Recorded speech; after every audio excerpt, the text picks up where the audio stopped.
Welcome to this week's Market Update, where we review the key developments that shape markets, highlight what drove our recent performance, and look ahead to the events on the horizon.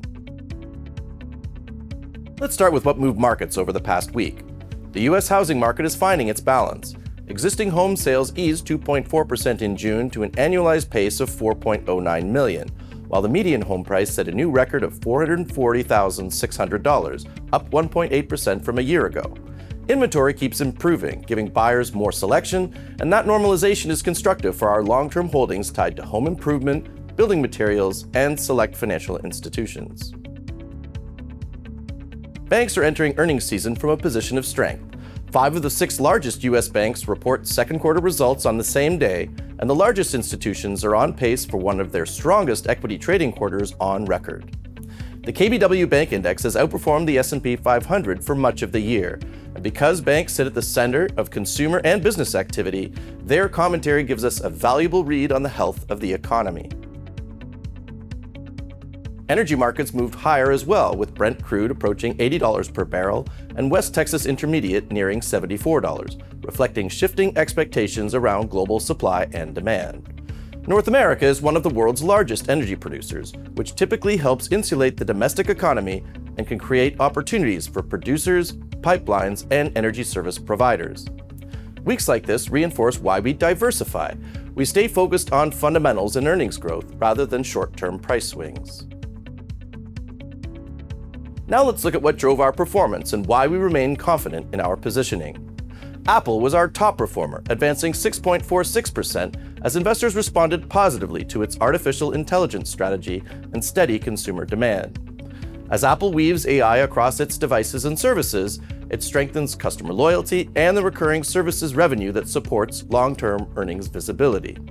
With a $4.62 trillion market value and industry-leading profitability, Apple is exactly the kind of durable, cash-generating business we want anchoring our portfolios. Information technology led our performance last week.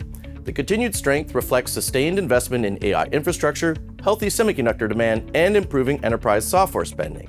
And while valuations are elevated, the earnings momentum behind these businesses continues to justify our allocation.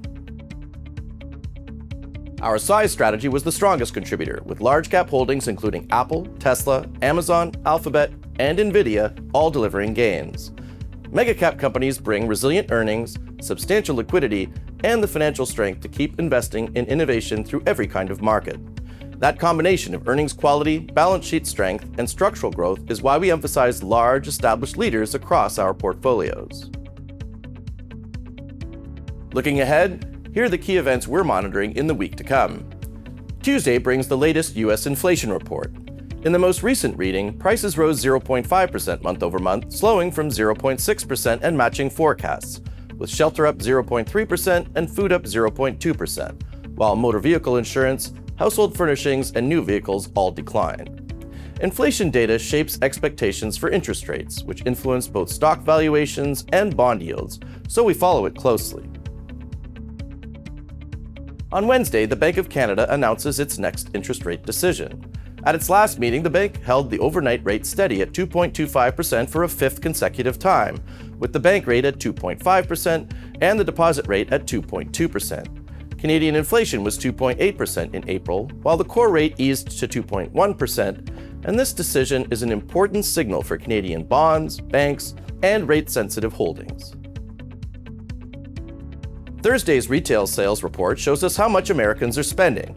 The last reading was robust, with sales up 0.9% month-over-month against forecasts of 0.5%, and even excluding gasoline stations, sales climbed a firm 0.7%. Consumer spending powers roughly 2/3 of the U.S. economy, so a healthy result supports corporate earnings and reinforces our focus on quality businesses with pricing power. As always, we remain focused on what matters most, helping you achieve your long-term financial goals through disciplined investing and thoughtful portfolio management. Thanks for joining us, and we'll see you next week.